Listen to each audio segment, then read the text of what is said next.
"Get out of here, I didn't invite you," my daughter-in-law screamed when I tried to sit at the table. I myself had prepared since 5 in the morning for her birthday, but this was my house. I stood up slowly. I walked toward the door and did something that left all the guests frozen. Isabella's words cut the air like broken glass. All the guests froze, forks halfway to their mouths, glasses suspended in the air. The silence that followed was so heavy you could feel it on your skin. My hands were stained with tamale dough. I had started cooking at 5 a.m. I made a spicy red stew, just like Michael has liked it since he was a boy. Tamales with cheese and peppers, Mexican-style rice, refried beans with sausage. I cut flowers from my garden, those bougainvillea I planted 20 years ago with my husband, and I put them in vases all over the living room. I cleaned every corner. I shined the floors. I ironed the embroidered tablecloths my mother left me when she died. All for Isabella's birthday, my daughter-in-law,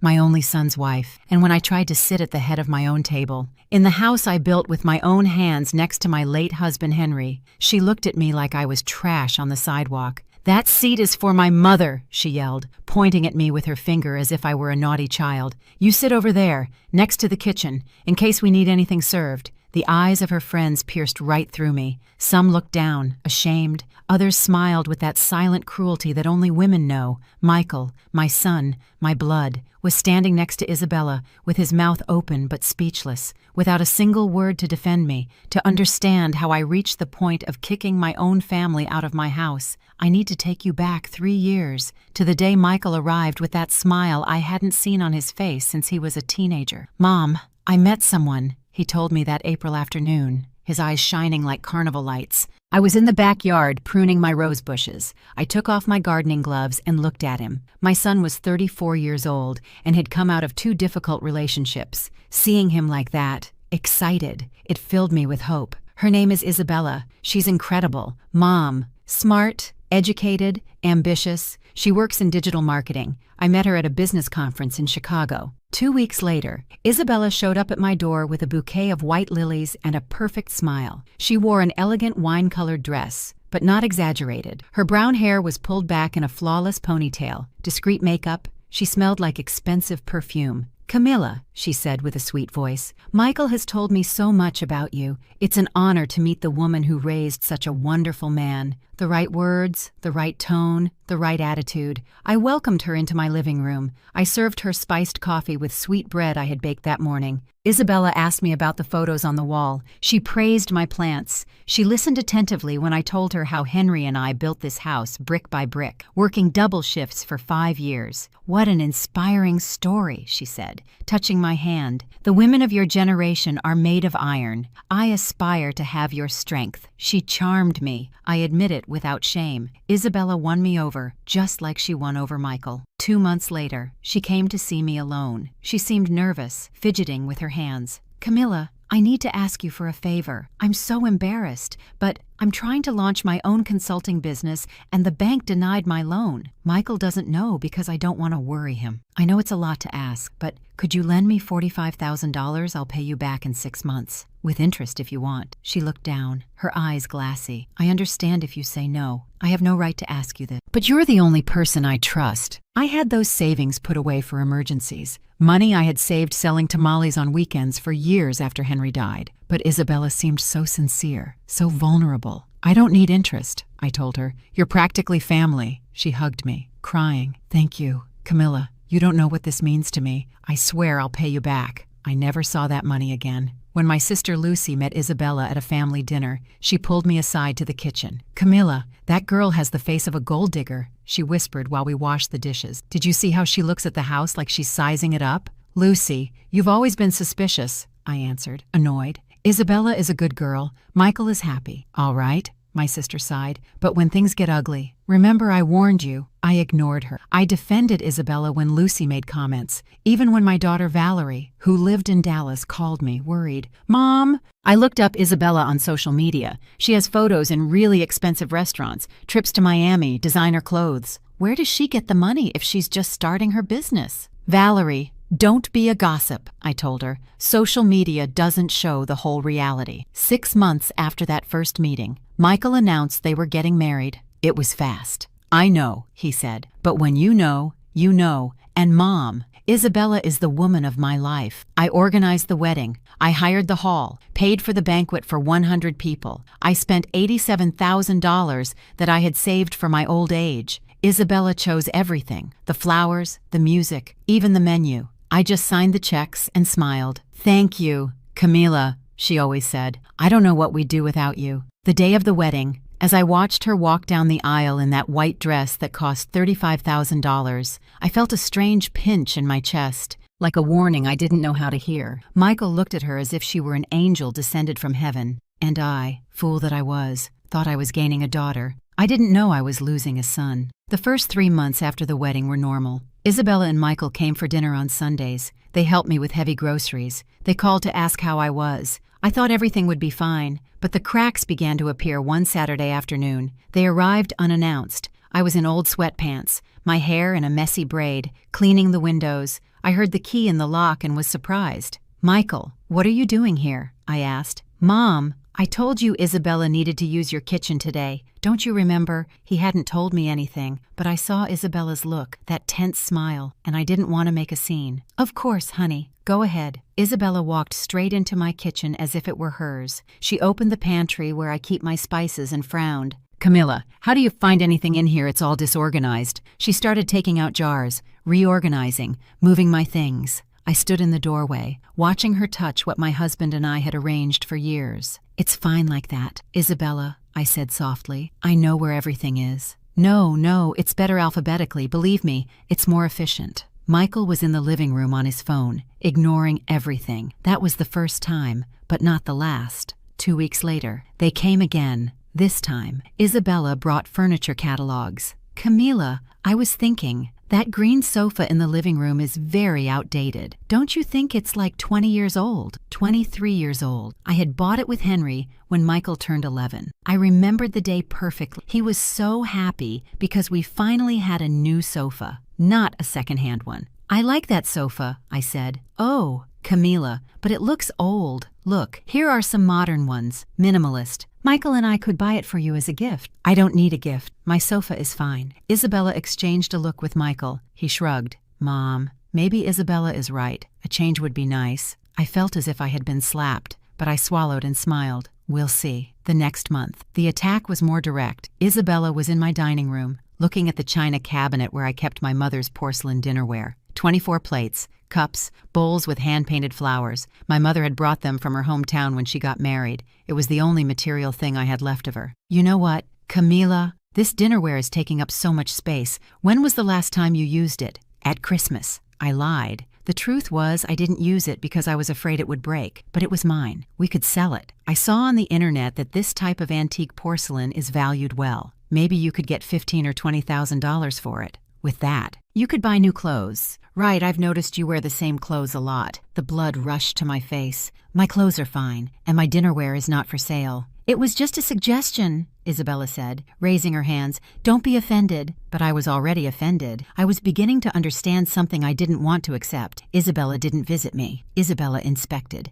The following months were worse. She started arriving unannounced. Sometimes when I was in my pajamas drinking my morning coffee, she would open my refrigerator and comment, "Camila, you have too many expired things in here." She would check my bathroom and say, "These tiles urgently need renovation." One day she arrived with a huge box. "I brought new dishes for your kitchen. The others are already very scratched." They were my dishes, the ones I had used for 30 years. Yes, they had signs of use, but they worked perfectly. "I don't need them, Isabella. I already bought them." "They can't be returned." And so, little by little, my house began to feel less like mine. Isabella brought things, moved things, threw things away, always with that sweet smile, always with those words. "It's for your own good, Camila. I just want to help. Believe me, it's better this way." And Michael never said anything, absolutely nothing. One afternoon, after they left, I sat on my green sofa, the one Isabella hated, and I cried. I cried for the first time since Henry's funeral, because I was starting to feel like a visitor in my own home, as if my life, my memories, my things, didn't matter, as if I were in the way. But the worst hadn't arrived yet, because Isabella didn't just want to change my house. She wanted to change me, and I would soon discover how far she was willing to go. The Christmas of that year changed everything. It was December. I had already taken the Christmas decorations out of the closet. The nativity scene that Henry and I bought on vacation 30 years ago, the red and gold ornaments, the lights we put in the window every year, I had everything planned. I would make turkey, ham, fruit punch. Christmas was always sacred in my house. But Isabella had other plans. She arrived on a Tuesday afternoon with Michael. She didn't even knock. She used the key I had given her for emergencies. "Camila, we have exciting news," she said with that cheerful voice that was already starting to make me nervous. "This year we're going to have Christmas dinner here, but I'll take care of everything." "What do you mean?" "You'll take care of it. I always make Christmas dinner." "I know, but it's a lot of work for you. You don't have the same energy as before. Better rest and leave it to me." I was 68, not 90. I could still cook perfectly. "Isabella, I appreciate the gesture, but it's already decided." "Mom," Michael interrupted. "Isabella invited her family too. There will be about 20 people. It's too much for you alone. 20 people, her family in my house, on my Christmas." "No one consulted me," I said, feeling my voice break. "We don't need to consult you. Mom, it's our house too now." Those words hit me like punches. Our house. As if Isabella had rights over the place where I had raised my children, where my husband had died in my arms, where every corner held 40 years of memories. "This is my house." "Michael," I said firmly. He sighed, annoyed. "Mom, don't start. Isabella just wants to help. Don't start." As if I were a child throwing a tantrum. Christmas Eve arrived. Isabella transformed my living room into something unrecognizable. She removed my nativity scene and put up a modern silver tree with minimalist ornaments. She replaced my embroidered tablecloths with plain white ones. She hid my traditional ornaments in boxes because they cluttered the space. Her family arrived first. Her mother Stella, her father Robert, her 2 brothers with their wives, her nephews, people I didn't know invading my home. They sat in my living room as if they were the owners. Isabella's mother looked me up and down and said, "So you're the mother-in-law? Isabella has told me a lot about you." The tone was not kind. It was evaluative, as if she were inspecting used furniture. I had prepared punch, even though Isabella said it wasn't necessary. I served it in silence while she received compliments for the decorations I hated. "Isabella, what great taste you have," her mother said. "This house urgently needed a renovation." Valerie arrived from Dallas with her husband Daniel and my 2 grandchildren, Sarah and Matt. My daughter hugged me tight and whispered in my ear, "Mom, what happened to Grandpa's nativity scene?" "Isabella put it away," I said without looking at her. I saw Valerie clench her jaw, but she said nothing. She didn't want to ruin the dinner. Isabella served roast turkey with mashed potatoes. Nothing traditional, nothing I would have made, but everyone clapped and congratulated her. I ate in silence in a corner of the table, like a last-minute guest. After dinner, I offered to help clean up. "No, Camilla, you better go rest. You're too old for these things." That phrase, "you're too old." I felt something break inside me, but I nodded and went to my room. I sat on the bed looking at Henry's photos on the nightstand. I cried silently so no one would hear me. Past midnight, I went out to the bathroom. The house was dark. I heard voices in the kitchen, Isabella and her mother. I froze in the hallway, listening. "And when do you think it will happen?" Stella asked. "I don't know, Mom, but it must be soon. She's 68. At that age, anything can happen." "And are you sure Michael is going to inherit the house? He's the only son. Obviously, she'll leave everything to him. The sister doesn't count. She lives in Dallas." They laughed, both of them. "When it happens," Isabella continued, "we sell this house immediately. I already saw it's worth about $3.8 million. With that, we'll buy something modern in Lincoln Park or downtown. This neighborhood is already very run down. And what if the old woman lives many more years?" There was a silence. Then Isabella spoke with a coldness that chilled my blood. "There are ways to speed things up. Nursing homes, for example. Michael is already considering the idea. He says his mom is very lonely here, that it would be better if she were in a place with more people." "Smart. And that way the house is free." "Exactly." I leaned against the wall so I wouldn't fall. My legs were shaking. My heart was beating so hard I thought they could hear it. My daughter-in-law, the woman I lent money to, the one I defended, the one I received as a daughter, was waiting for me to die, planning to lock me up in a nursing home, planning to sell the house I built with my own hands. And Michael knew. My son knew. And not only did he not defend me, he agreed. I returned to my room as best I could. I sat on the bed with a lost gaze until the sun began to rise. That Christmas, I didn't sleep, but I woke up, because sometimes the greatest gift isn't what they give you, it's what they take away, so you can finally see the truth. I spent 3 days without talking to anyone after Christmas. Valerie returned to Dallas, worried. She called me every night, asking if I was okay. I told her yes, that I was just tired. I couldn't tell her yet what I had heard. I needed to confirm it first. I needed to give Michael the chance to prove me wrong. On December 29th, I called him.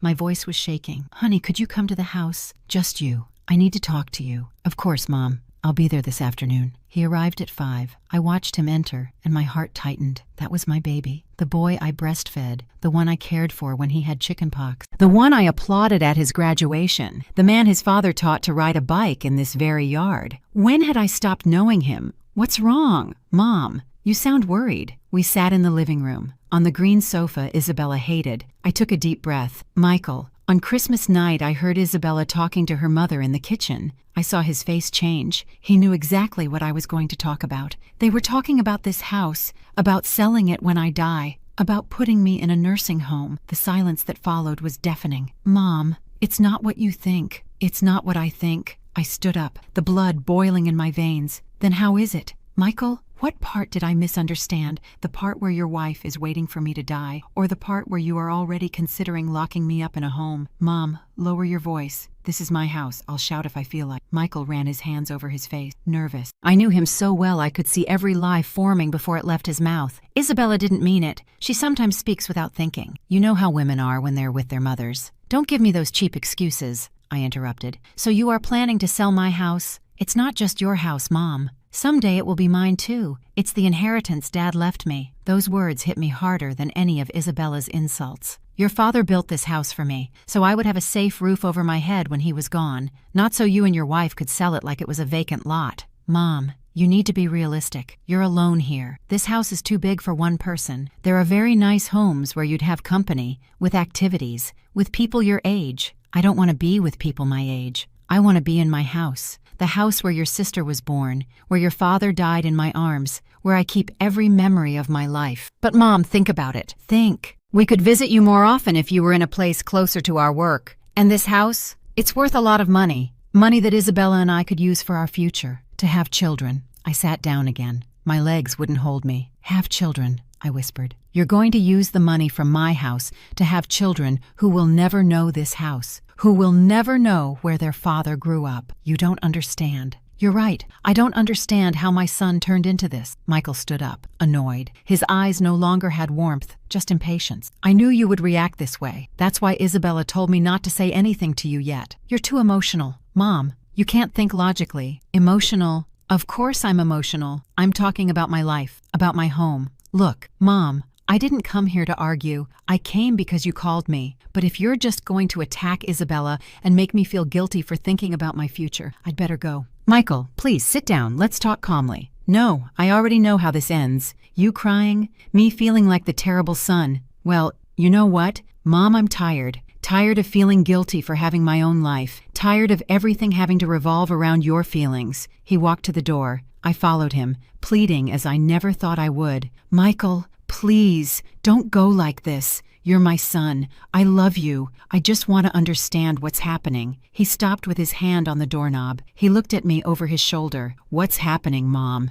is that you are no longer my priority. My priority now is Isabella. She's my wife, and if I have to choose between you two, I've already chosen." The door closed. I stood in the entryway, staring at the empty space where my son had been, the only son I had left in this city, the boy who had been my world, and he had just chosen a woman who wanted to erase me from existence. I walked like a zombie to my room. I sat on the bed. I took the rosary my mother gave me when I made my first communion, and I prayed. I prayed like I hadn't prayed in years. I didn't ask for things to get better. I asked for strength, because in that moment I understood something fundamental. No one was going to save me. Not Michael, not Valerie, who was far away, not God himself. If I wanted to keep my dignity, my house, my life, I would have to fight for it myself, and I was damn well going to fight, because sometimes, A mother's love has to transform into something else to survive, into something colder, more calculating, more dangerous. After that conversation with Michael, something changed in me, or maybe something broke. I was no longer the complacent mother who swallowed her pride and smiled, but I wasn't yet the woman who would confront everything. I was in a dangerous, in-between place, a place where you observe, where you take notes, where you prepare, and while I was preparing, Isabella was advancing. January was the month of my complete humiliation. It all started when Michael called me one Sunday morning. "Mom, Isabella and I are going to spend the afternoon there. She wants to reorganize some things." "What things?" I asked, my stomach tightening. "Just the living room and the dining room. She says there's too much clutter." "Don't worry, we're not going to throw away anything important." They arrived at 3 in the afternoon. Isabella brought cardboard boxes and trash bags. She wore her hair in a high ponytail, sweats, ready to work. "Hello, Camilla." She greeted me with that smile that no longer fooled me. "We're going to do a deep clean. You'll see how much better you'll feel with less stuff around." She started with the living room. She took the embroidered cushions my sister Lucy had given me and put them in a box. "These are very old." She took the painting of the Virgin Mary that Henry had hung off the wall. "This gives the space a very outdated feel, Isabella." "My husband put up that painting. We'll store it, don't worry. But here, in this spot, a mirror will look better. It makes the living room look bigger." Michael carried the boxes without a word, without looking at me. But the worst came when she entered my bedroom. "Camilla, we need to talk about your closet. You have clothes from 20 years ago. Let me help you select what stays and what goes." "I don't need help with my clothes." "Of course you do. Look, these dresses don't even fit you anymore, and these sweaters are moth-eaten. We have to throw all this out." She started taking out my clothes, judging every garment. There were dresses I wore to my children's birthdays, blouses Henry gave me, sweaters my mother knitted. Each piece had a story. Each piece was a piece of my life. This goes, this too," she said, throwing my life into black trash bags. "Stop,"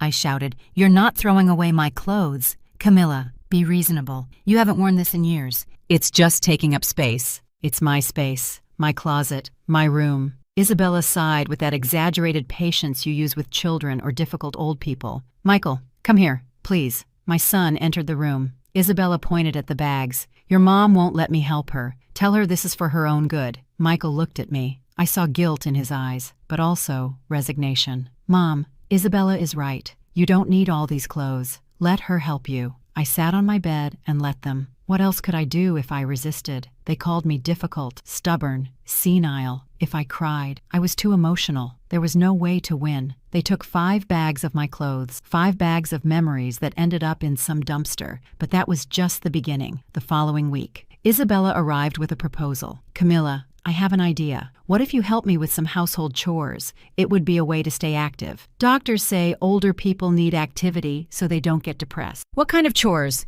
"Well, I'm going to start working from here twice a week. I have virtual meetings. If you could wash some dishes, run the vacuum, make coffee, it would be a great help, and that way you won't feel so lonely." That's how I became the maid in my own house, on Tuesdays and Thursdays. Isabella arrived with her laptop. She set herself up in my dining room, at my table, surrounded by papers and coffee cups. And I washed her dishes. I cleaned the space she dirtied. I served her water when she snapped her fingers without looking up from the screen. "Camilla, can you bring me a pillow for my back?" "Camilla, did you wash the breakfast dishes yet?" "Camilla, I need silence. I have an important call." In my own house, in the dining room where I celebrated my children's birthdays, where I mourned Henry's death, where I spent 1,000 nights sewing clothes to save money, there I was, being treated like a servant, and Michael did nothing. The few times he came and saw it, he just said, "It's good that you're keeping busy, Mom." But the moment that broke me arrived on a Thursday in February. Isabella was working as usual. I had prepared lentil soup, Michael's favorite food since he was a child. I set the table with my good dishes, the ones I had inherited from my grandmother. I served 3 plates. When Isabella finished her call, she sat at the table. I did too. "What are you doing?" she asked, looking at me as if I were a fly in her soup. "I'm going to eat," I replied, confused. "No, Camilla, I have another meeting in 20 minutes and I need to concentrate. Eat in the kitchen, please." The world stopped. "This is my table," I said with a trembling voice. "In my house." "Yes, but I'm working. I need space. Besides, you're used to eating in the kitchen, aren't you? I've seen you do it many times." She was right. For the last few months, when she was here, I ate standing by the stove, nibbling on cold tortillas. hiding in my own kitchen. Isabella, please. Camilla, don't make things complicated. Just do what I ask. I stood up. I took my plate. I walked to the kitchen with my legs shaking. I sat on the little stool by the stove, the one where I sit to peel potatoes, and there, eating my soup with trembling hands, tears falling into the plate, I understood something terrible. I was no longer the owner of this house. I was a burden, an obstacle, an old woman who was in the way. That night, alone in my bed, I looked at the ceiling and thought of Henry. Forgive me, I whispered to his photograph. Forgive me for not taking care of what we built together, for letting them erase us. But then I remembered the words my husband told me 3 days before he died, when he already knew he didn't have much time left. Camilla, you are stronger than you think. When I'm gone, you're going to have to be. Promise me you'll never let anyone take away your dignity. I had promised him, and it was time to keep it. Because there is a limit to everything. There is a point where pain transforms into something different, into clarity, into decision, into a cold fire that isn't put out with tears, but with action. The discovery came by accident. Or maybe destiny has strange ways of giving you the tools just when you need them most. It was a Tuesday in March. Isabella had arrived early to work. I was in the kitchen making coffee when I heard her phone ring in the dining room. Camilla, can you answer that if it's from the office? Tell them I'll call back in 5 minutes. I'm in the bathroom. I picked up the phone. The screen said Roddy. It wasn't from any office. I hesitated, but something made me answer. Hello, baby. Did you talk to the lawyer yet? Said a man's voice. Young, confident. My blood ran cold. Who is this? I asked. There was a silence. Then the voice changed. Nervous. Sorry, wrong number. He hung up. Baby. He had called Isabella baby. I left the phone where it was, my hands trembling. When Isabella came out of the bathroom, I was already back in the kitchen, pretending nothing had happened. Did anyone call? She asked. No, nobody. I lied. That night I couldn't sleep. Did Isabella have a lover? Did Michael know? And what was this about a lawyer? The following days I was more attentive. I watched Isabella's every move, every call she made walking out to the patio, every text she wrote with a smile on her lips. On Thursday, my opportunity came. Isabella was in the bathroom. She had left her purse in the dining room. My heart was beating so hard I could hear it in my ears. I knew it was wrong. I knew I shouldn't. But after months of humiliation, of being treated as invisible, I no longer cared about the rules. I opened the purse. Inside was a blue folder. I took it out with trembling hands. I opened it, and there, on perfectly organized white sheets, was the whole truth. They were legal documents. The first was a draft of a petition for conservatorship. My full name, Camilla Josefina Renteria, date of birth, address. I read the lines, my eyes filling with tears. The alleged incapacitated person shows evident signs of advanced cognitive decline, forgets conversations, cannot manage her finances, shows erratic behavior. A psychiatric evaluation is requested to determine her legal capacity and appoint a guardian. It was all a lie. Every word was a perfect, legal lie, designed to take everything from me. I kept reviewing. There were more documents, property appraisal, $850,000, quotes from geriatric residences, Memory Lane Villa, $500 monthly, Santa Rita Nursing Home, $15,000 monthly, handwritten calculations on a sheet. If we sell house, $850,000, minus legal fees, $150,000, minus nursing home, 5 years, $100,000. Leaves, $600,000 for us. 5 years. They were giving me 5 years to live, and they had already calculated how much it would cost to keep me locked up while they waited for me to die. But the worst was in the last pages. Drafts of WhatsApp messages, printed out, as evidence or backup. Isabella, I already spoke with the lawyer, Roddy. He says the process can take 6 months if she cooperates, maximum 1 year if she resists. Roddy, and what if Michael changes his mind? Isabella, he won't. I already have him convinced it's the best thing for his mom. He's weak. He does what I say. Roddy, I love you, my queen. When we have the money, we'll go to Florida together like we dreamed.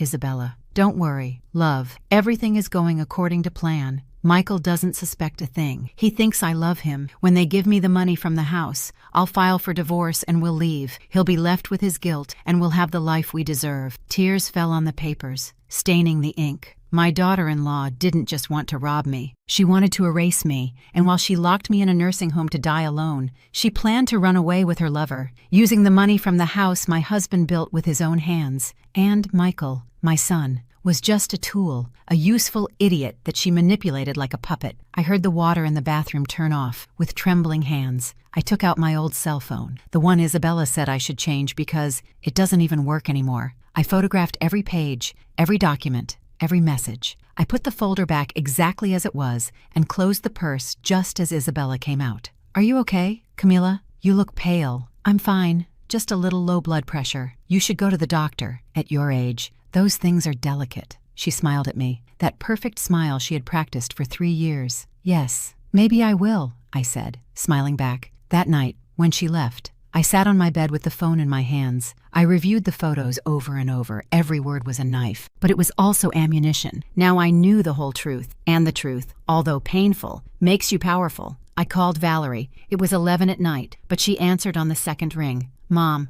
what happened? Honey, I need you to come, and I need you to recommend the best lawyer you know." "What happened, Mom? You're scaring me." I took a deep breath. "What happened is that I stopped being a victim, and it's time for Isabella to learn that this old woman is not as stupid as she thinks." There was a silence. Then I heard Valerie's voice, firm and full of fury. "I'm going to destroy her life. Mom, I swear to you." "No, honey, I'm going to do that, but I need your help. You have it, all of it." I hung up and looked at Henry's photo on the nightstand. "Almost. My love, I'm almost getting our dignity back. Because there's something Isabella didn't know. Women of my generation survived economic crises. We raised children with almost nothing. We buried husbands and kept going. We are not fragile. We are steel, tempered in fire. And when we decide to fight, we don't forgive." Valerie arrived 2 days later. I saw her get out of the taxi with a large suitcase, and I knew she came prepared to stay as long as necessary. My daughter inherited her father's character. Strong, direct, no half measures.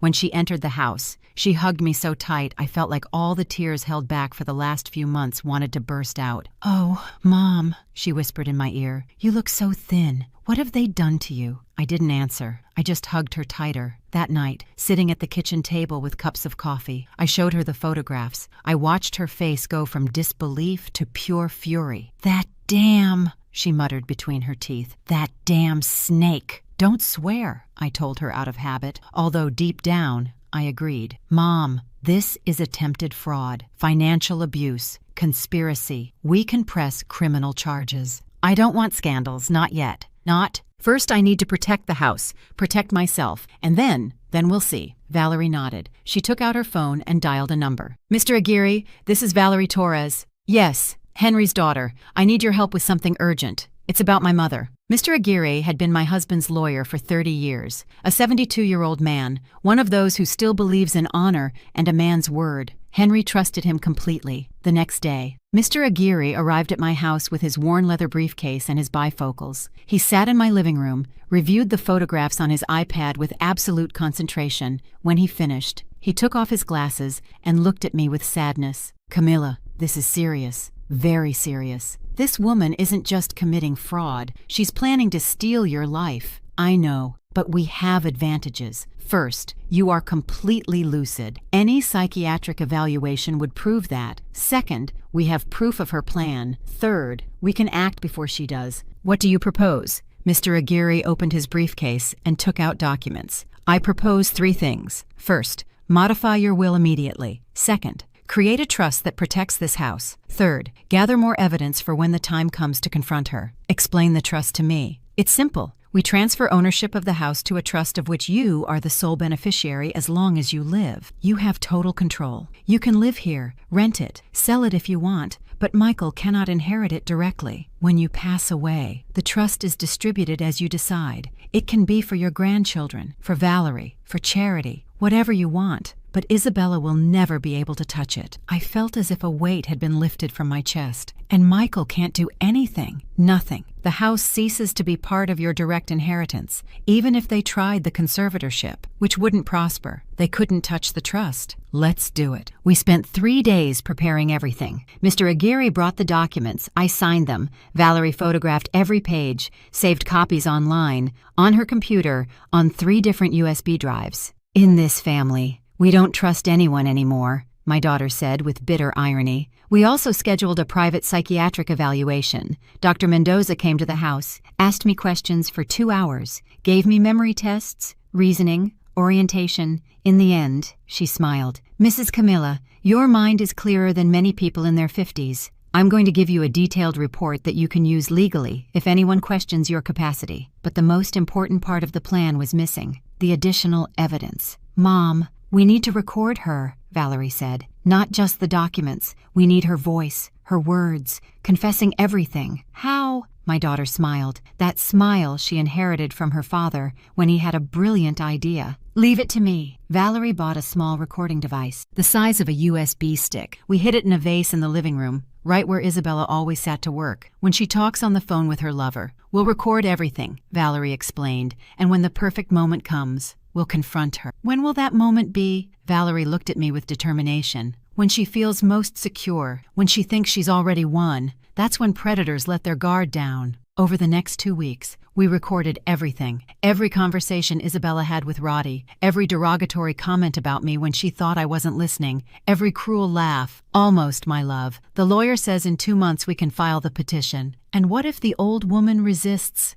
It doesn't matter. I have Michael eating out of my hand. He'll sign whatever I put in front of him. We also discovered more things. Isabella had taken out credit cards in Michael's name without him knowing. She owed $230,000. And she had forged my son's signature on documents. She wasn't just a manipulator, she was a criminal. One afternoon, while Isabella worked in my dining room, Valerie and I were in the kitchen, listening to the live recording on her phone. We heard her talking to Roddy. I'm tired of pretending, my love, tired of smiling at the old woman, of putting up with Michael. But it's worth it. Almost $4 million is worth any sacrifice. Valerie squeezed my hand. I squeezed hers back. Soon, Mom, she whispered. Very soon. That night, after Isabella left, I sat with Valerie and Mr. Aguirre. On the table were all the documents, the signed trust, the modified will, the recordings, the photographs, the psychiatric report, the fraudulent credit card statements. Everything is ready, said Mr. Aguirre. Now all we need is the moment. What moment? I asked.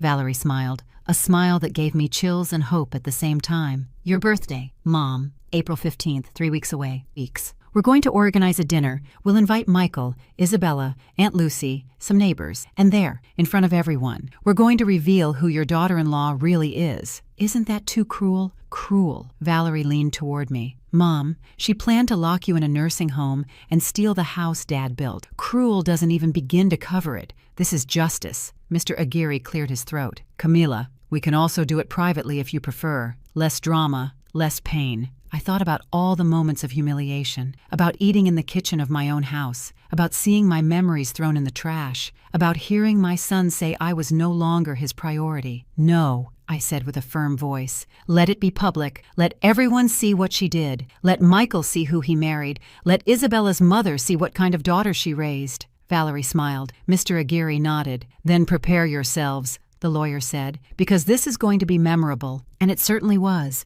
because there are moments in life where you stop being the prey and become the hunter, where the silence breaks and the truth explodes like fire. And I was ready to burn everything false until only ashes remained. April 15th dawned with a clear sky. Ironic, I thought, because what was coming was a storm. Isabella had insisted on helping me with my birthday, but this time I had accepted with a smile. She thought I was finally bending to her will. She didn't know she was walking straight into her own trap. Camila, let me organize everything. You just relax and enjoy your day, she had said the week before. Thank you, Isabella. You're so good to me. The words tasted like poison in my mouth, but I said them with sweetness. Valerie had officially returned to Dallas, but in reality, she was staying at my sister Lucy's house, just 10 minutes away. The plan was for her to arrive as a surprise for my birthday, the morning of the 15th. I got up at 5 as usual. I made tamales, spicy stew, hibiscus tea, everything exactly as I would for any celebration. Isabella would arrive at 2 to supervise and add her modern touches.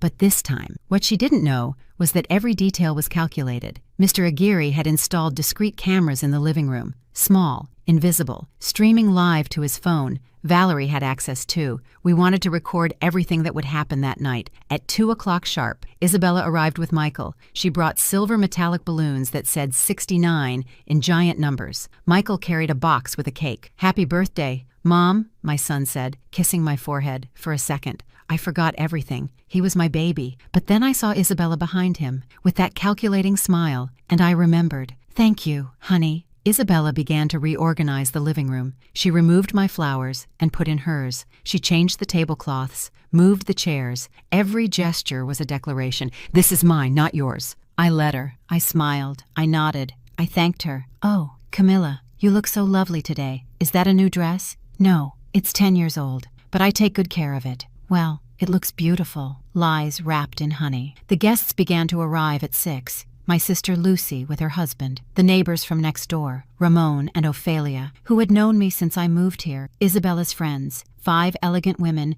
who looked at me with condescending pity, Isabella's mother, Stella, with her pearl necklace and her air of superiority, and finally, at 6:30, Valerie arrived. "Surprise! Mom!" she shouted from the door. I ran to hug her, and this time the tears I shed were real. My daughter, my support, my strength. I saw how Isabella turned pale. She didn't expect Valerie to be here. She exchanged a nervous look with Michael. "What a surprise! Sister-in-law," Isabella said, her voice tense. "We didn't know you were coming. Of course, it's my mother's birthday." "Where else would I be?" The tension was so thick you could cut it with a knife. We sat down to dinner. Isabella had insisted on arranging the table. She was at the head, with Michael by her side, her mother at the other end, and I was relegated to the side, near the kitchen, exactly where she wanted me. I served the stew. I passed the tortillas. Isabella received compliments for organizing such a lovely dinner. I was invisible, again, until I tried to sit in an empty chair that was left at the main table.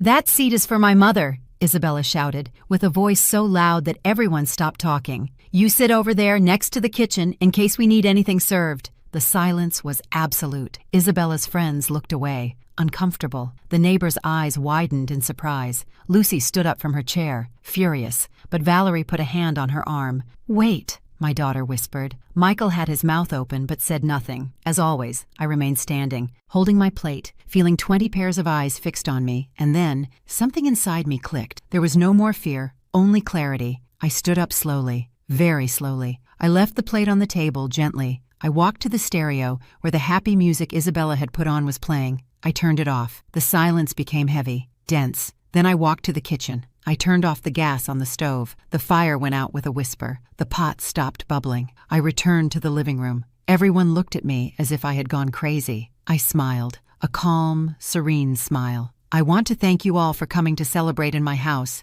I said with a clear voice. "Yes, my house, because although my daughter-in-law seems to forget it constantly, this property is in my name. Every brick, every window, every corner of this place I built with my husband Henry 40 years ago." Isabella stood up. "Camilla, what are you doing? We're in the middle of dinner." "Sit down, Isabella," I said firmly.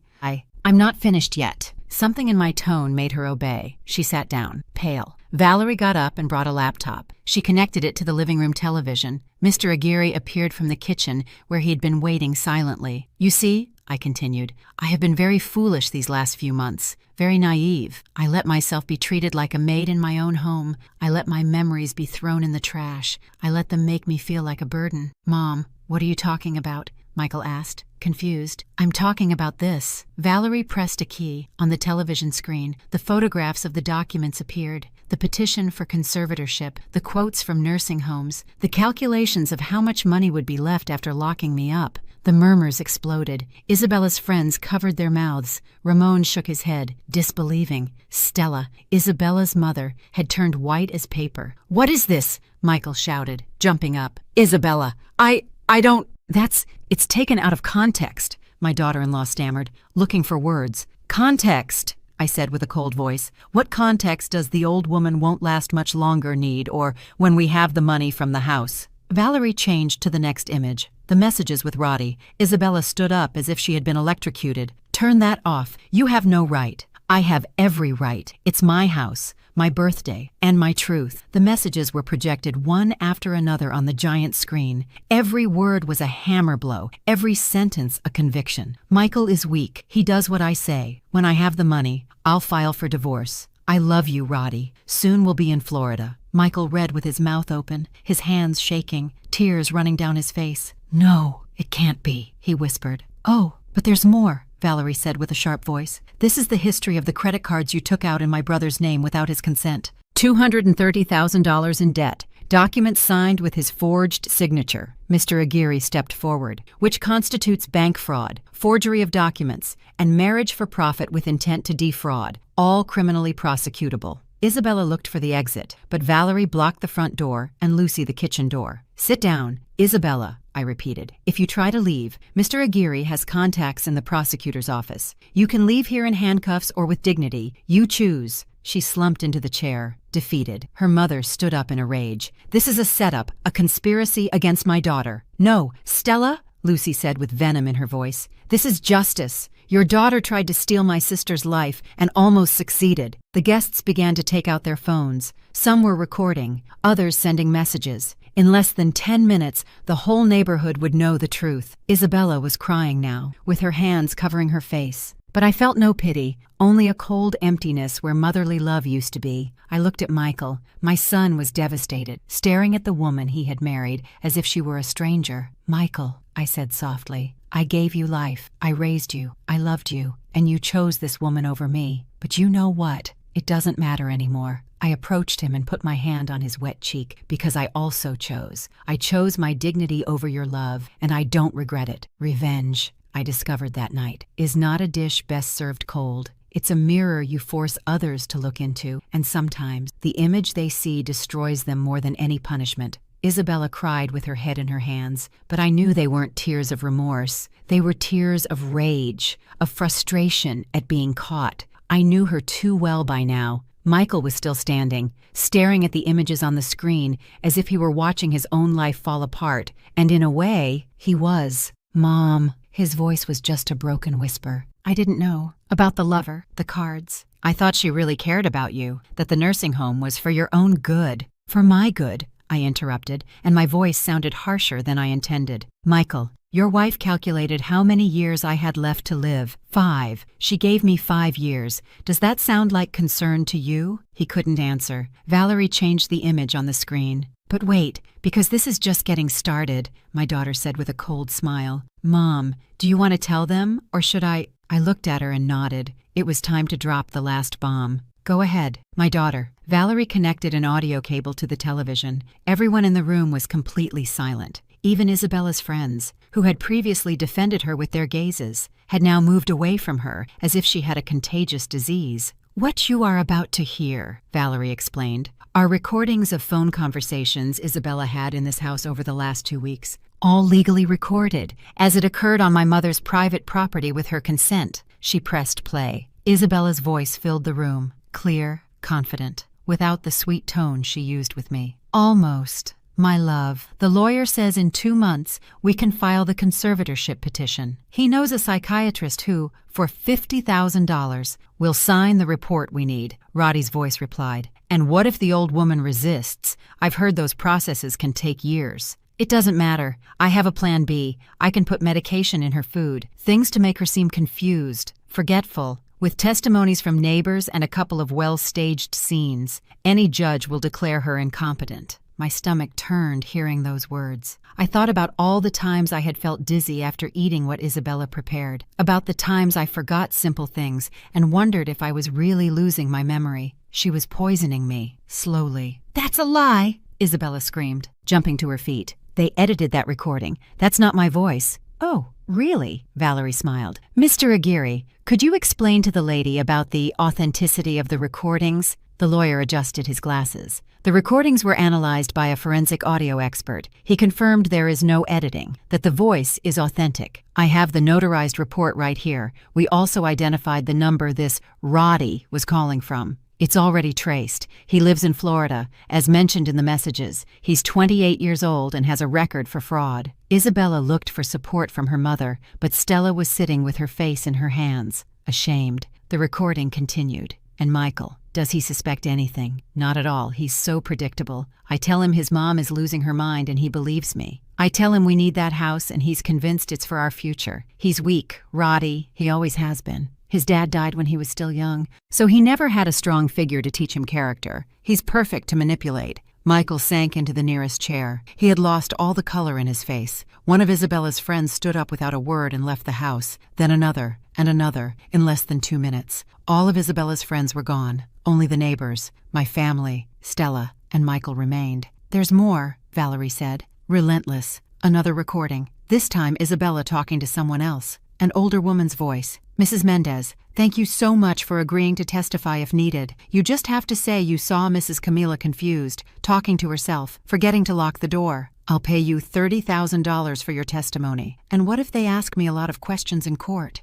Don't worry, the lawyer will prepare everything. You just confirm what we already discussed. Ramon stood up, furious. That's Alma Mendez, the one who lives 3 houses down. He turned to me. Camila. 2 weeks ago, she asked me if I had seen you acting strangely lately. I told her you were perfectly fine. Now I understand why she was asking. Isabella wasn't crying anymore. She was motionless, like a statue of ice, knowing that every second that passed sank her deeper. I'd like to clarify something, Mr. Aguirre said, stepping forward. Mrs. Camila voluntarily underwent a complete psychiatric evaluation 3 weeks ago. The results show she has full mental faculties. There is no cognitive decline, no confusion. In fact, her memory and reasoning abilities are above average for her age. He took out a folder with official documents and placed them on the table. Any attempt to declare her incompetent would have been immediately dismissed, but the emotional damage and the time wasted in lawsuits, that was part of the plan, wasn't it? Isabella, to keep her busy in legal proceedings, spending money on lawyers,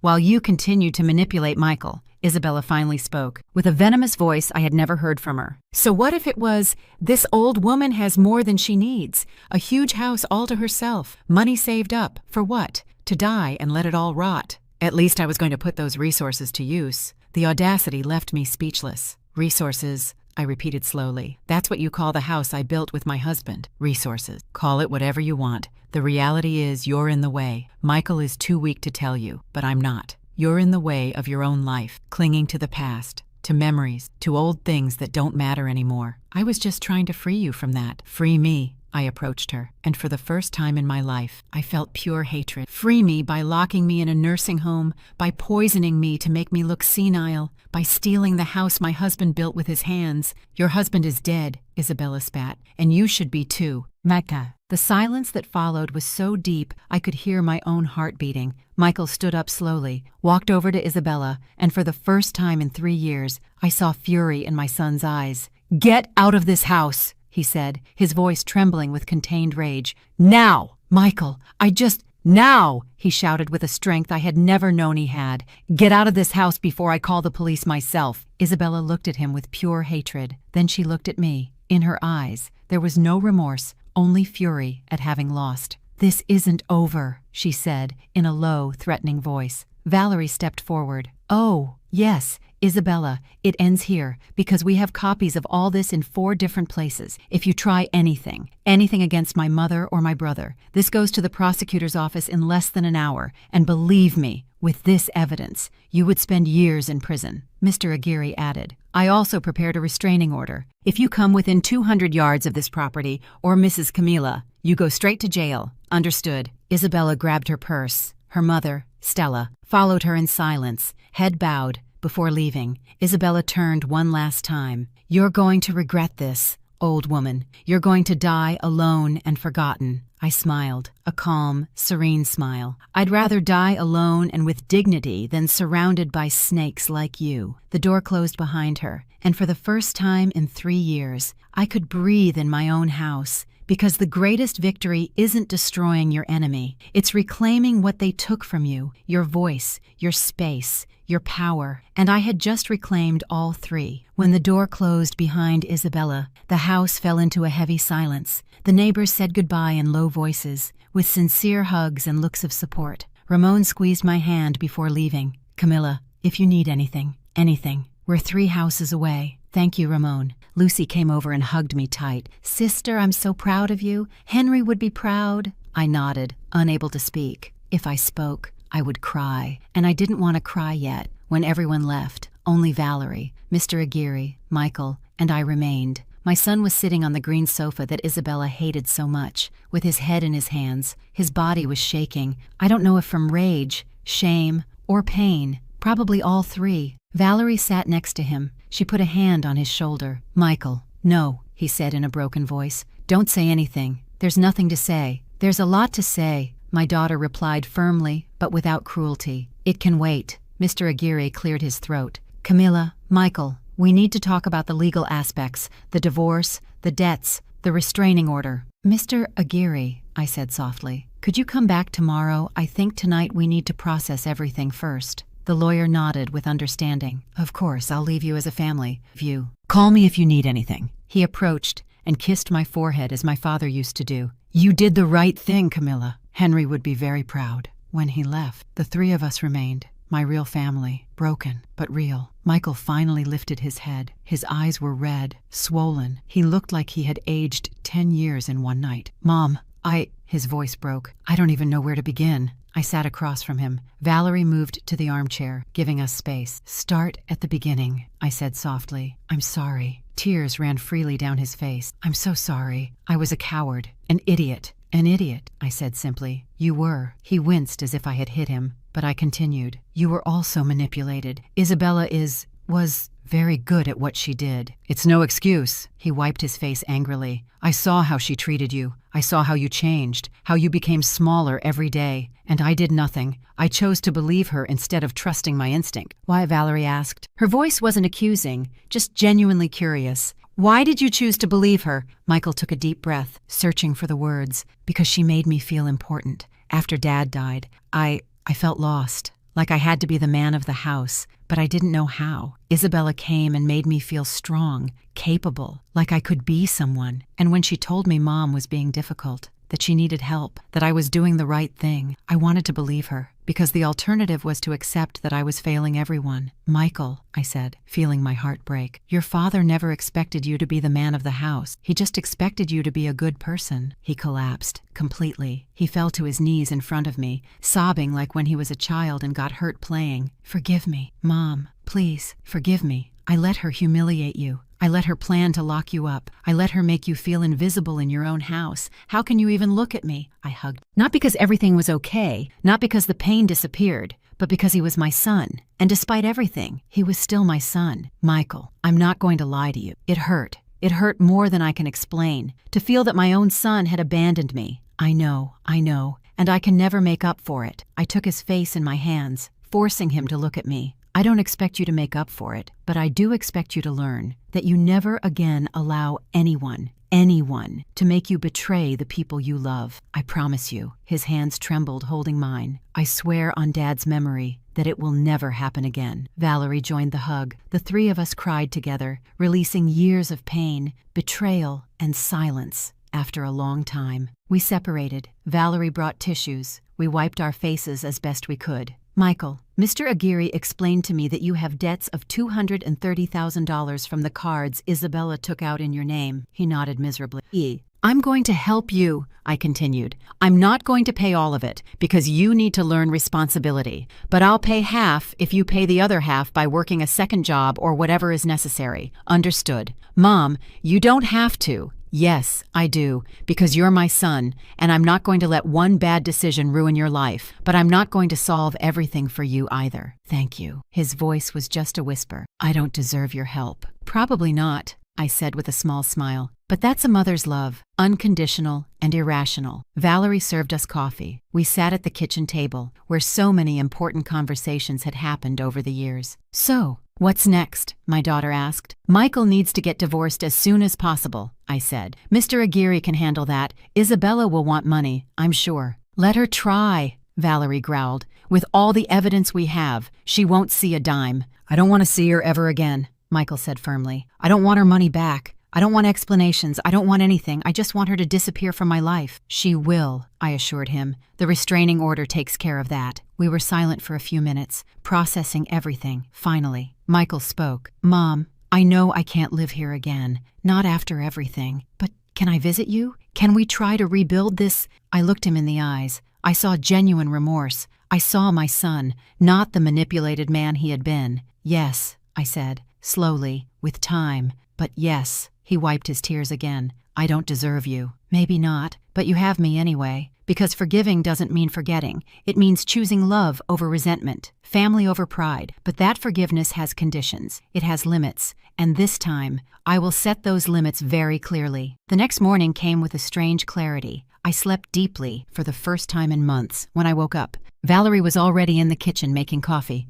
Good morning. Mom, how do you feel? Free, I answered honestly. For the first time in 3 years, I feel free. We ate breakfast peacefully. Scrambled eggs, refried beans, hot tortillas, simple food that tasted like heaven after so much time eating with my stomach clenched with anxiety. At 10, Mr. Aguirre arrived with a briefcase full of documents. Michael came half an hour later, with deep, dark circles under his eyes, but a determined look. We sat in the living room. The lawyer spread the papers on the coffee table. All right, let's do this in parts. First, the divorce. Michael, with the evidence we have, we can process an express divorce on grounds of deception, fraud, and emotional infidelity. You don't need to give her anything. How long will it take? Michael asked. With a cooperative judge and the evidence we have, 3 months maximum. Isabella can fight, but she'll lose. Her lawyers will know that and advise her to sign. Perfect. Second, Mr. Aguirre continued, the credit cards. We have proof of signature forgery. Michael can press criminal charges and the banks will cancel the debts. However, I asked, if Michael presses criminal charges, Isabella will go to prison, probably 3 to 5 years. Silence filled the room. I looked at my son. He was staring at his hands. Do I want her to go to prison? He muttered, more to himself than to us. Part of me does. Part of me wants to see her suffer like she made me suffer, like she made Mom suffer. Michael, I said softly, this decision is yours. No one will judge you for what you choose. But Mom, she planned to poison you, lock you in a nursing home, steal your house. Doesn't she deserve to pay for that? I thought carefully before answering. She deserves consequence, yes. But prison, son, you have to be able to live with your decision. Ask yourself, will sending her to jail give you peace or just more bitterness? Michael closed his eyes. He took several deep breaths. I don't want to be like her, he said finally. I don't want to be cruel, but I also don't want her to get away with it. There's a middle ground, Mr. Aguirre suggested. We can pressure her to sign the divorce on very favorable terms, that she assumes all responsibility for the debts, and that she renounces any future claims. If she complies, we don't press charges. If she doesn't comply or bothers you again, then everything goes to the prosecutor's office. That, Michael said with relief. That sounds fair. All right, I'll contact her today. We spent the next 2 hours reviewing documents. The house trust was perfect. My updated will protected my grandchildren. Everything was in order. At 2 in the afternoon, Mr. Aguirre's phone rang. It's her, he said. He put it on speaker. Mr. Aguirre. Isabella's voice sounded tired, defeated. Mrs. Isabella, I'm calling on behalf of Michael Torres. We have a proposal. I'm listening. Mr. Aguirre explained the terms. Immediate divorce. She assumes all debts, waives any financial compensation, permanent restraining order. And if I accept, Isabella asked after a long silence, we won't press criminal charges for fraud, forgery, or attempted dispossession. You have my word. And the old woman agrees. Mrs. Camila, Mr. Aguirre corrected with emphasis, is here present, and yes, she agrees. Another silence.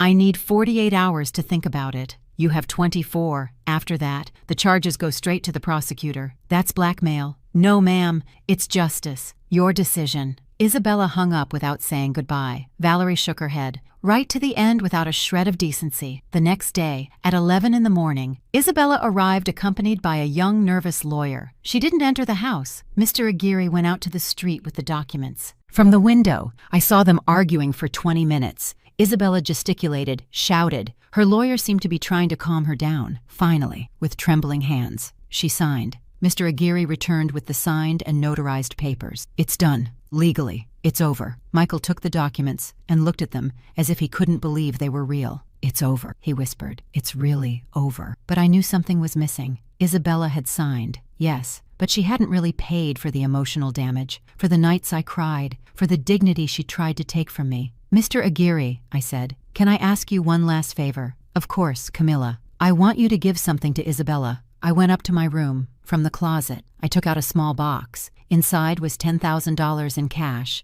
I also included a note I had written that morning. I went down and gave the box to Mr. Aguirre. What is this? He asked, confused. Give this to Isabella. Tell her it's so she can't say I left her on the street, that it's more than she deserves, but less than what it will cost her to live with her conscience. Mr. Aguirre smiled, a smile of pure admiration. You are incredible, Camilla. He went out and gave her the box. I saw Isabella's face from the window. She opened the box, read the note. Her face crumpled, not in sadness, in impotent rage, because I had given her money. I had shown her mercy, and that was worse than any revenge. It proved to her that I was a better person than she was. that I had won not by being cruel, but by maintaining my dignity until the end. Isabella took the box and left without looking back. I never saw her again, because the real victory isn't in destroying your enemy, it's in proving that their evil didn't change you, that you remained who you were despite the poison, and that, in the end, light always wins over darkness. The first few days after Isabella left were strange. The house felt different,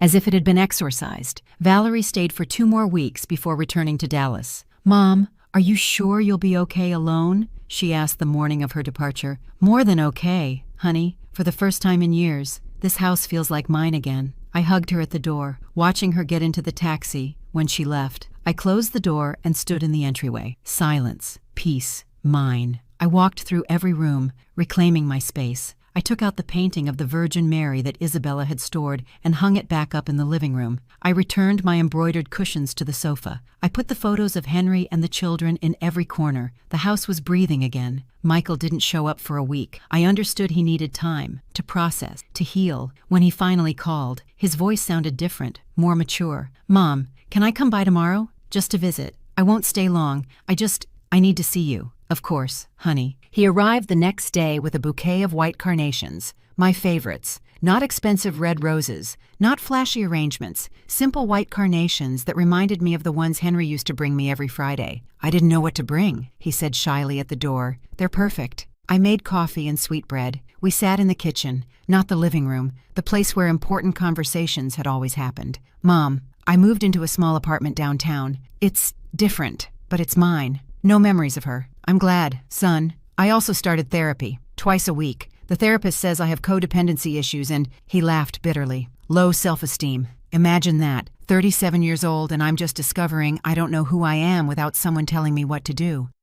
Michael, we all have things to work on. The important thing is that you're doing it. Can I ask you something? Anything. How did you manage to forgive me? Because I still can't forgive myself. I left my cup on the table. I thought carefully. "I haven't forgiven you completely yet," I said honestly, "and maybe I never will entirely, but I love you, and I chose love over resentment. That doesn't mean the pain disappeared. It means I decided not to let that pain turn me into someone bitter." His eyes filled with tears. "I don't deserve that love. No one deserves love. It's given or it's not, and I choose to give it to you, but this time, with clear limits." "What limits?" "That you never again allow anyone to disrespect me. That you include me in your important decisions, not for permission, but out of respect. That if you ever have a partner again, she understands from the beginning that I am your mother and I deserve consideration. I promise you." He took my hand. "Mom, I'm going to spend the rest of my life showing you that I can be better. I don't need the rest of your life, Michael. I just need you to be honest with me."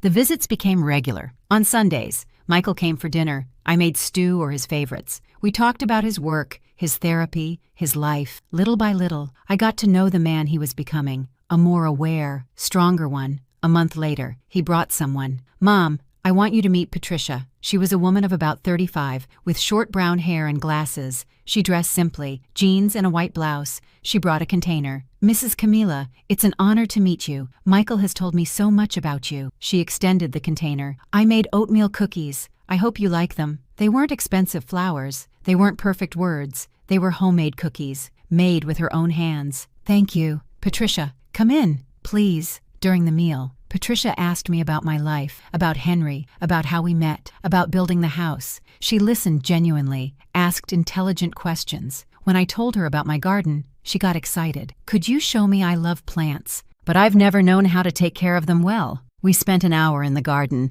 I showed her my bougainvillea, my rose bushes, the aromatic herbs. Patricia took notes on her phone, asked questions, got her hands dirty touching the soil. When they left, Michael stayed for a moment at the door. "What did you think? She seems genuine, humble, real." "She is. She's an elementary school teacher. She earns little, but she loves what she does. She doesn't care about my money or my house or anything material, just me." "Do you love her?" "It's still early to know, but I like how she makes me feel. Calm, like I can breathe. Then give it time. No rush. And if it ever gets serious, I'd like to get to know her better." "You can count on that, Mom." The months passed. Summer arrived with its hot afternoons. I started replanting the garden with Lucy. I invited the neighbors for coffee. I resumed my knitting classes that I had abandoned when Isabella started controlling my time. One afternoon in July, while I was watering the plants, my phone rang, an unknown number. "Hello, Mrs. Camilla." It was a young woman's voice, nervous. "Yes, who is this? My name is Andrea. I was a friend of Isabella's." My stomach tensed. "What do you want?" I needed to tell you something. Isabella called me a few days ago. She's in Florida with that Roddy guy, but he already left her. She ran out of money and he kicked her out. Now she's working in a restaurant, washing dishes." I didn't feel satisfaction, just a sad emptiness. "Why are you telling me this?" "Because you were right. Everything you said that night at your birthday was true. Isabella used me too. She borrowed money from me, never paid me back, and when I confronted her, she blocked me. I just wanted you to know that not all of us were like her. Some of us did realize too late who she really was. Thank you for calling, Andrea. Did you forgive him, your son? Michael." "I'm in the process. He's so lucky. Isabella will never have that. No one is going to forgive her. Her own mother stopped speaking to her." We hung up. I stood in the garden with the hose in my hand, thinking. Isabella had lost everything, and I had recovered everything that mattered, because true wealth was never in the house, or the money. It was in being able to sleep in peace, in feeling like the owner of your own life, in having a family that loves you, not one that uses you, and that no one could ever take from me again. A full year had passed since that birthday night that changed everything. It was April again, and the air smelled of fresh bougainvillea. I was in the kitchen making stew when the doorbell rang. I looked at the clock, 11 in the morning. I wasn't expecting anyone. I opened the door and found Michael with a nervous smile. "Hi, Mom, do you have time?" "I always have time for you. My son, come in." He entered, but stood in the living room with his hands in his pockets, like when he was a teenager and had something important to say. "What's wrong, Michael?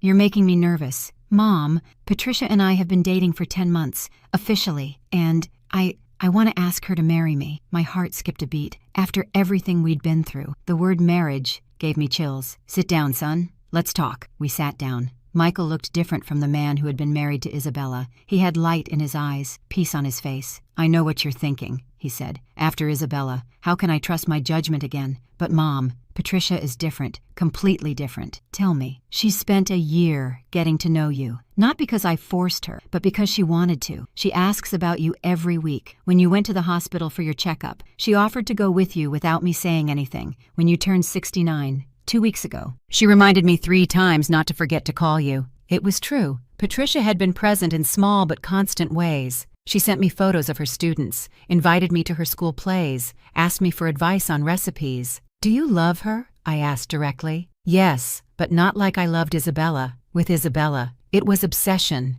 need, fear of being alone. With Patricia, it's tranquility. It's being able to be myself without masks. It's knowing that if I lose my job tomorrow, she'll still be there, not for my money, but for me." "And what does she say?" "I haven't proposed yet, because first, I needed your blessing, not your permission." "Mom, your blessing. There's a difference." I felt my eyes fill with tears. A year ago, I would have said yes to anything just to make you happy. I would have ignored all the warning signs. But now I ask you honestly, does Patricia make you happy? Does she respect you? Does she respect your family? To all 3 questions, yes. Then you have my blessing. Michael hugged me tight. "Thank you, Mom. And there's one more thing. When I propose, I want to do it here, in this house, in your garden, where Dad planted the bougainvillea. Would you let me?" "This house is yours too, Michael. It always has been." "No, Mom. It stopped being mine when I allowed Isabella to disrespect you here. But I'd like it to be a place of good memories again, of new beginnings." 2 weeks later, we organized a family dinner, just us. Valerie with Daniel and the grandkids, Lucy with her husband,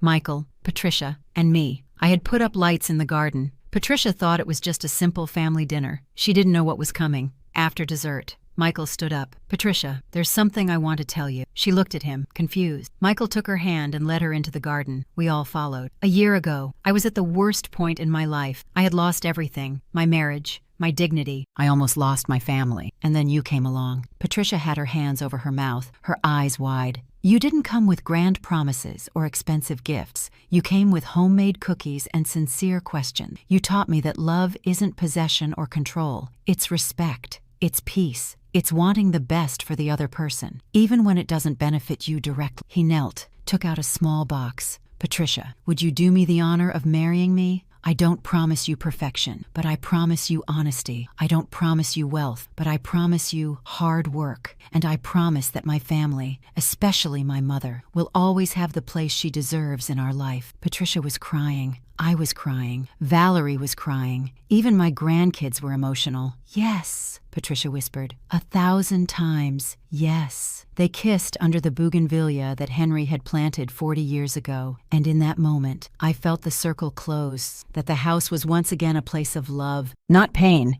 Afterwards, when everyone was celebrating inside, Patricia approached me. "Mrs. Camilla, I know you've suffered a lot. Michael told me everything, and I want you to know that I will never, ever disrespect you. You built this family. I'm just asking for permission to be a part of it." I hugged her tight. "You don't need permission, honey. You're already part of it." That night, when everyone had gone, I stayed alone in the garden. I looked at the stars and spoke to Henry as I sometimes did. "We did it, old man. They almost beat us, but in the end, we won. The house is still standing. Michael learned, and this time, he'll choose well." The wind blew softly, moving the bougainvillea, and I swear I felt Henry smile, because second chances do exist, not to erase the past, but to build a better future with the lessons learned. And this time, my family knew exactly what to protect and what to never allow again. 2 years after that night that changed everything, I find myself sitting in my garden watching my grandchildren play among the bougainvillea. Sarah is 11 now. Matt is 9. They run, chasing butterflies. While Patricia teaches them the names of the plants, Michael is inside making lemonade. I can hear his laugh from here, genuine and light, so different from that broken man who cried in my arms 2 years ago. Patricia turned out to be exactly who she seemed, authentic, kind, real. They got married a year ago in a simple ceremony in the garden of this house. Nothing flashy, just close family and true friends. She wore a simple white dress that cost $4,500. She didn't care. "Mrs. Camilla," she told me that morning while I helped her with her hair, "thank you for giving Michael another chance, and thank you for giving me one too. You never needed a chance, honey. You came being who you were. That's all I ever asked for." Now they live in their own apartment, but they come every Sunday. Patricia helps me in the garden. Michael fixes whatever breaks, but it's no longer obligation or manipulation. It's simple, true love. Valerie is still in Dallas, but we talk every day. Last month, she visited with news. She's pregnant again. It will be a girl. She wants to name her Camilla. So she never forgets her grandmother's strength, she told me with tears in her eyes. My sister Lucy comes every Thursday. We drink coffee, we knit, we gossip about the neighbors. Simple things that remind me that happiness doesn't need to be complicated. I heard little more about Isabella after that call from Andrea. I heard through the grapevine that she's still in Florida, that she changed jobs several times, that her family didn't forgive her. A small part of me felt pity. A very small part, because she chose her path. She chose lies over truth, greed over love, manipulation over honesty, and those choices have consequences that no money can erase. Michael never mentioned her name again. Neither did I. Some people don't deserve space in your memory. 3 months ago, I received a letter from the bank, checking my bank statements. I found that someone had deposited $45,000 into my account. The sender was anonymous, but I knew. I called Michael. "Honey, did you deposit money into my account?" There was a silence. "It was Isabella's debt to you, Mom, the money she borrowed and never paid back. It took me 2 years, but I saved it up, with interest." "Michael, you didn't have to?" "Yes, I did, because even though she asked for it, I allowed her to use you. That debt was mine too. I used that money to remodel the kitchen, not because I needed to, but because I wanted every corner of this house to have only good, new memories." This afternoon, as I watch my family gathered, I think about everything that happened, the pain, the betrayal, the humiliation, but also the strength I found, the lessons I learned, the dignity I recovered. Patricia approaches with a cup of tea. "What are you thinking about?" "Mom," I smile at her. She started calling me that 6 months ago, with genuine affection. "I'm thinking that it was worth it. All the pain was worth it to get here. You wouldn't change anything." I think about it honestly. I would change trusting so much at the beginning. I would have set limits from day one, but the rest, no, because the rest taught me who I really am, and it taught Michael who he wants to be. Michael comes out with the lemonade, kisses Patricia on the forehead, smiles at me. A whole man, not the puppet he was. "Do you know what day it is today?" I ask suddenly. "What day?" "Grandma," Sarah asks. "Exactly 2 years ago. I kicked everyone out of my house on my birthday, the worst and best day of my life." "Why the best?" Matt asks. Because that day, I stopped being a victim and became the owner of my own life again. Michael raises his glass. To Mom, to the strongest woman I know. Everyone toasts. Patricia, Valerie, who is on video call, the grandkids, Lucy, and I, Camilla, 71 years old, owner of this house and my destiny. I toast too. To dignity, which no one can take from you unless you let them. To the second chances we build with our own hands. To knowing when to forgive and when to let go. And to finally understanding that the real victory isn't destroying those who hurt you, it's remaining who you are, in spite of them. I look at the imaginary camera as if I can see every person listening to this story. If you are living through something similar, I want you to know this. Your dignity is non-negotiable. It doesn't matter how much you love them or how much they love you. It doesn't matter if it's your son, your daughter-in-law,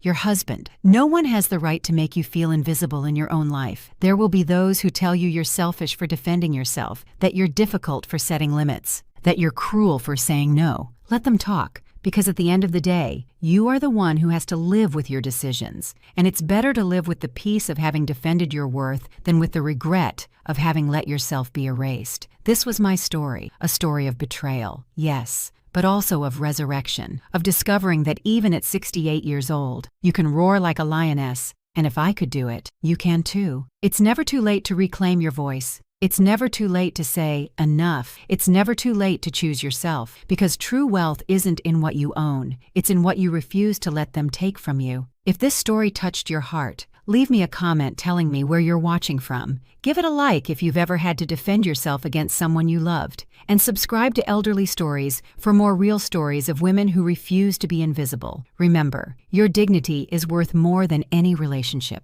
Until the next story. And never, ever let anyone dim your light. End.